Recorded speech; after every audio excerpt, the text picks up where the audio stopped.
My coworker insisted she should get a raise just for showing up, complaining, "I don't need to work hard, they should pay me for my potential." When our boss announced a bonus for high performers, she smirked and reached for an envelope, only to find it empty. The boss looked at her and said, "Your potential didn't submit any work, so your bonus is imaginary too." The whole office went silent. I work at a mid-sized marketing firm in downtown Chicago. Nothing fancy. We handle digital campaigns for companies that can't afford the big agencies but still want a presence online. The pay is decent, hours are all right, and most of us get along. It's one of those jobs where if you do your work, no one bothers you. We're not family, but we're a decent team. Then came Sophia. She joined our team last year. Early 30s, loud in meetings, always talking about her experience even though her resume was thinner than a napkin. She came from one of those startups that crashed fast, but she acted like she was some kind of tech pioneer. Whatever. We've all worked with someone like her. She wore high heels that clacked down the hallway like she owned the building. Always had something to say, even when no one asked. Sophia had this thing she liked to repeat. First week on the job, we were in a team huddle going over campaign performance. She barely contributed, then randomly said, "I don't need to work hard, they should pay me for my potential." She said it out loud, in front of everyone. I looked over at my buddy Marcus. He raised his eyebrows, like, did she really just say that? But no one corrected her. Our manager, Mr. Reynolds, just stared for a second and moved on. I don't think he knew what to say. Weeks passed. She kept saying it. My potential this, my potential that. Anytime she was asked to take on more work or fix something she'd botched, she'd shrug and say she wasn't worried. She had vision. Meanwhile, the rest of us were grinding. I was handling 3 accounts, one of them a nightmare client from Texas who called every day at 7 a.m. to check in. Marcus was putting in extra hours to salvage a product launch that Sophia completely forgot to send email campaigns for. We didn't throw her under the bus, though. We just fixed it. We wanted to keep the peace. Sophia was never on time. She'd roll in around 10:15, coffee in hand, sunglasses on. She'd sit down like she was exhausted from saving lives. Half the time, she didn't bring her laptop charger and would just stop working around 3 p.m. because her battery died. If you asked her about missed tasks, she'd smile and say, "I don't stress. I work smarter, not harder." I thought maybe she was doing something brilliant behind the scenes. Maybe she had some secret system that got results without the work. But when the monthly reports came out, her accounts were tanking. Low engagement, missed deadlines, no growth. You'd think that would light a fire under her. Nope. She shrugged it off and said, "These metrics don't measure potential. They're short-term." By now, most of us were fed up. She wasn't just coasting, she was dragging the team down. Clients started complaining. I overheard one client call her completely disengaged in an email that got forwarded to Mr. Reynolds. Then came the announcement. Mr. Reynolds walked into our Monday meeting with a stack of envelopes. He said, "This quarter, we're trying something new. Performance bonuses." People got excited. We'd never had bonuses before. He explained, those who had shown real effort and results would get a little extra this time. It wasn't going to be thousands of dollars, but still, recognition matters. Sophia lit up. She leaned back in her chair, smirking like the queen of the castle. She actually whispered, "About time." The tension in the room was real. Mr. Reynolds started calling names. One by one, people went up to get their envelopes. Marcus got one. Our intern got one. Even Denise from accounting, who we rarely see outside payroll issues, got one. Then he called Sophia. She strutted up, like she was walking a runway. Smiled at everyone, held the envelope like it was a Grammy, then slid her finger under the flap and opened it slowly, dramatically. She pulled out nothing. She shook the envelope. Still nothing. Then she looked up. Confused. Angry. She turned to Mr. Reynolds and said, "Is this a mistake?" He looked right at her and said, Your potential didn't submit any work, so your bonus is imaginary too. Silence. Dead silence. No one moved. No one breathed. It was like time froze. Her face went white, then red, then white again. She opened her mouth like she wanted to argue, but no words came out. Mr. Reynolds didn't flinch. He moved on and handed the next envelope to someone else. Sophia sat down slowly. She didn't look at anyone. She just stared at her desk. You could hear the wall clock ticking. No one laughed. It wasn't funny. It was awkward. Painful. But real. After the meeting, she left early. No goodbyes. Just grabbed her purse and left. The next day, she came in quiet. No heels. No sunglasses. No potential speeches. It was the first time I saw her log into her campaign dashboard before noon. She hasn't brought up bonuses since. She didn't change overnight. For a few days after the bonus envelope incident, Sophia kept her head down. She showed up earlier, logged into her email on time, replied to a couple of client messages without being chased down. For a second, I thought maybe that moment cracked her ego a bit. Maybe she realized she wasn't bulletproof. But no, it didn't last. By the end of the week, she started making excuses again. I'm working on a big picture strategy, she told Marcus when he asked why she hadn't sent out a campaign that was supposed to go live that morning. These little tasks are just noise. They don't scale. We were all getting tired of covering for her. The vibe at the office was different. Not just awkward heavy.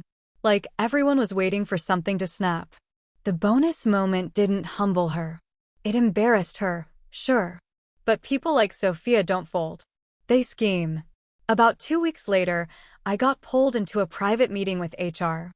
I had no clue what it was about. I don't usually interact with HR unless there's a new benefit plan or some form needs signing. But this time, the HR rep, Janelle, had a printout in her hand. She looked uncomfortable. We received a complaint, she said, without even asking me to sit. Someone reported that you were creating a hostile environment for one of your coworkers. I blinked. Who? She gave me a look. Didn't answer. Then she slid the paper across the table. It was an email. From Sophia. She accused me of undermining her authority, belittling her contributions, and sabotaging her campaigns. She even claimed I raised my voice during a team call and made inappropriate comments about her potential. I swear on everything, I had done none of that. I sat there stunned. All I could manage to say was, "That's not true." Janelle nodded. I didn't think it sounded like you. But we had to follow up. For legal reasons. I asked her point blank, "Has anyone else made complaints?" "No," she said. "In fact, most of the team speaks very highly of you. But Sophia has brought it up more than once." So there it was. She was trying to play defense. Get ahead of the next time someone questioned her. If she couldn't get her bonus, she was going to stir the pot. Poison the well. Make it look like she was the victim of some campaign against her. I left the meeting shaking. Not scared. Just angry. I had worked my ass off at that company. I was never the flashiest, never the loudest, but I got results. My clients stuck around. I helped new hires. I gave Sophia every chance to get her act together. And this was what I got? When I got back to my desk, she looked at me like nothing had happened. Like we were cool. Like she hadn't just tried to nuke my career. I didn't say a word. Not then. But something in me flipped. No more protecting her. No more fixing her messes. If she wanted to play dirty, fine. I'd just let her bury herself. That week, she missed a campaign deadline for a client in Atlanta. A big one. I knew about it. Saw the reminders. Saw the brief sitting untouched in her folder. In the past, I might have nudged her. This time, I did nothing. Client was furious. Threatened to walk. Mr. Reynolds called a meeting. Sophia blamed the intern. The brief was in his inbox, she said. I thought he was handling it. But the intern, bless him, had receipts. Showed the email trail. Proved she never even sent him the files. Mr. Reynolds said nothing for a moment. Then said, "I'm noticing a pattern here. Still, she stayed. HR never acted on her complaint. It just sat in a folder somewhere, probably filed under CYA. But she kept throwing out passive comments, especially around newer employees. Stuff like, some people don't like strong women in the workplace, or it's hard being the only visionary in a sea of worker bees. No one bit. Until one day a new client came in. Real estate tech firm. High maintenance, high paying. Mr. Reynolds assigned it to Sophia, maybe to give her one last shot. She smiled wide and said, "I've got this." Over the next few weeks, she barely touched the project. She posted on LinkedIn about building groundbreaking funnels, but did none of it. She skipped meetings with the client and sent generic updates copied from old campaigns. I know because I saw one she literally stole from a pitch deck I wrote 6 months ago. I didn't say anything. I just took screenshots. Everything. Every missed deadline. Every copied line. Every email she never answered. And then I waited. Because I knew the quarterly review was coming up. And this time, Mr. Reynolds wasn't pulling punches. The quarterly review landed on a cold Monday morning in February. Everyone showed up a little early. It wasn't a normal meeting. There were whispers all over the office. We knew Mr. Reynolds was going to address something big. He sent the calendar invite with just one subject: Q1 review. All team members must attend. Sophia wore a bright red blazer. She was all smiles. Loud laughs in the hallway. You'd think she was the keynote speaker. The rest of us? We were quiet. The meeting kicked off normal enough. Reynolds went through the numbers, recognized top performers, called out Marcus for leading a successful product rebrand, even gave the intern a shout-out for stepping up. Then he paused. "You've all heard me say we reward performance here," he said. "That means effort, results, accountability." He clicked to the next slide. Client retention, down 12%. There was a pause. Then he said, "We lost 3 clients this quarter. That's unusual for us." Everyone's eyes went to Sophia. Reynolds didn't say her name. Not yet. He just looked down at a printout. One of these clients was a real estate tech firm based in Scottsdale. They signed a 3-month contract. Big scope, high budget, promising partnership. He looked up. "We failed them." Now he said it. "Sophia, you were lead on that account. Would you like to share what happened?" She adjusted her blazer. "I was executing a high-level strategy. The client wanted quick wins, but we were laying groundwork. I had a vision." Reynolds nodded slowly. "Interesting. Because the client said you missed 2 meetings, never delivered any creative, and stopped responding entirely by week 5. She blinked. He pulled out a folder. "We compiled a report. Your communications. Lack of deliverables.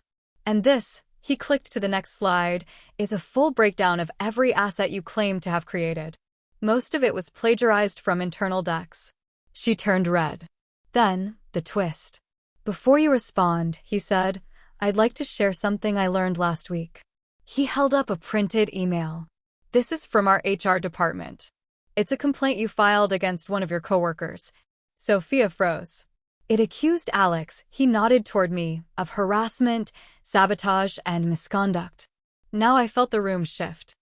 Eyes were on me. I stayed silent. Reynolds continued, "We take those claims seriously. HR launched an internal audit. But instead of evidence of misconduct, what they found was this." He held up more papers. Records of missed deadlines. Altered timestamps.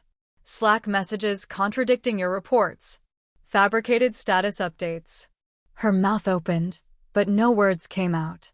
HR determined that the complaint was unfounded and possibly retaliatory. Still, she tried. "This feels like an attack," she said. "I'm being singled out." "No," he replied. "You're being held accountable. There's a difference." Then the second twist. He turned to the rest of the room. "I also want to be transparent with the team about something that affects you all." He pulled out one more document. Last month, Sophia submitted a proposal for a promotion. Not to me, to the VP directly. She argued that she had outgrown this position and that many of you lacked the ambition to innovate. She positioned herself as a leader trapped in a group of followers. Gasps. I heard someone whisper, "Wow." Sophia just sat there, rigid, still. Reynolds didn't yell. He never raised his voice. He just let the words sit there. The VP forwarded it to me, and I realized something important. Culture matters. Accountability matters. And our team works best when we trust each other. He closed the folder. I'll be meeting with HR after this. Sophia, you're on administrative leave effective immediately, pending a final review. She stood up, grabbed her bag, and left the room without saying a word. No smirk. No sunglasses. Just the sound of her heels clicking down the hallway for the last time. We all just sat there. Reynolds looked around the table. Any questions? No one spoke. We didn't need to. The next day, she posted a long LinkedIn post about toxic workplaces that fear change and visionaries who threaten the status quo. Nobody from our office liked it, but a few people from her old startup did. Birds of a feather, I guess. But that wasn't the end. Not even close. Because 2 weeks later, a new name showed up on the team roster: S. Gray, account strategist. Same initials, different last name. I knew that name wasn't a coincidence. She was trying to come back under a new identity, and I wasn't about to let that happen. I stared at the screen when the new team roster hit my inbox. S. Gray, account strategist. It took 2 seconds for it to click. Same initials, different last name. But everything else was screaming Sophia. It was a temp hire at first, contractor status, technically not an employee yet. They brought her in through a staffing agency, which meant someone in upper management probably didn't connect the dots or didn't care. I don't know which is worse. But when I opened the company-wide Zoom later that day and saw her camera on, there was no doubt. Same smug smile. Same voice.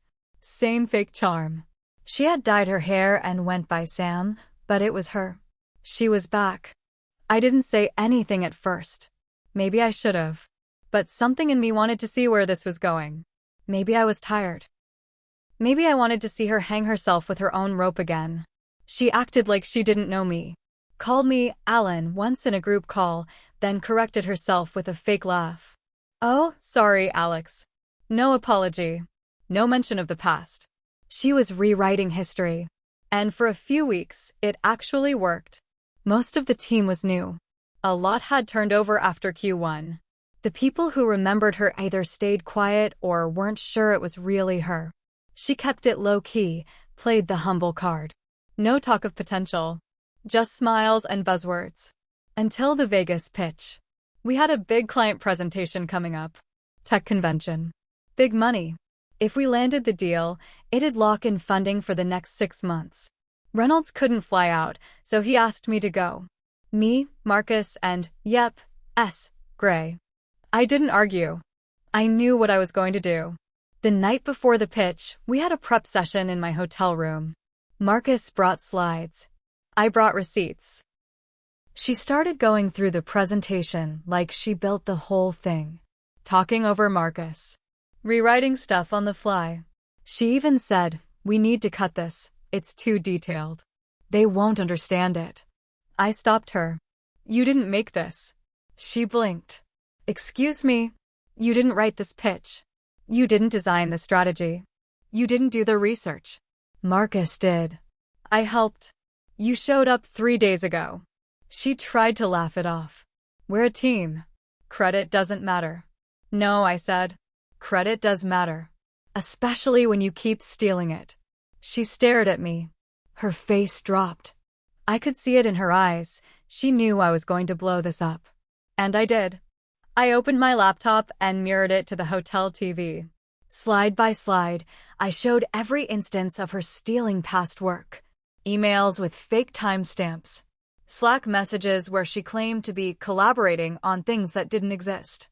I even pulled up the LinkedIn post she made after getting put on leave. She didn't say a word. Marcus looked like he'd seen a ghost. Then I dropped the final hammer. I pulled up an old file, the proposal she submitted for that promotion. The one where she insulted the entire team. Called me a deadweight traditionalist. I had forwarded it to my personal email the day I got HR's summary report. I was prepared. Just in case.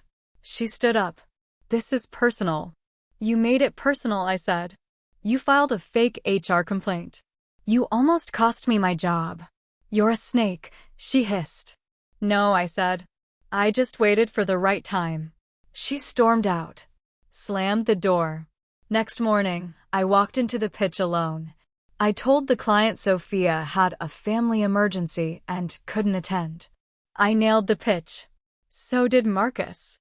We landed the contract. I reported everything to Reynolds that night. Sent him all the files, all the screenshots, all the proof. He didn't respond right away. 3 days later, she was removed from the internal directory. No goodbye. No LinkedIn post this time. But I wasn't done. I sent a full report to the staffing agency. I knew someone there from an old account we worked with. They didn't know she'd been fired from our company. Once they found out, they pulled her from every placement. Word spread. Quietly, but it spread. She's not on LinkedIn anymore. Last I checked, her account is gone. Maybe she'll reappear somewhere else under a new name.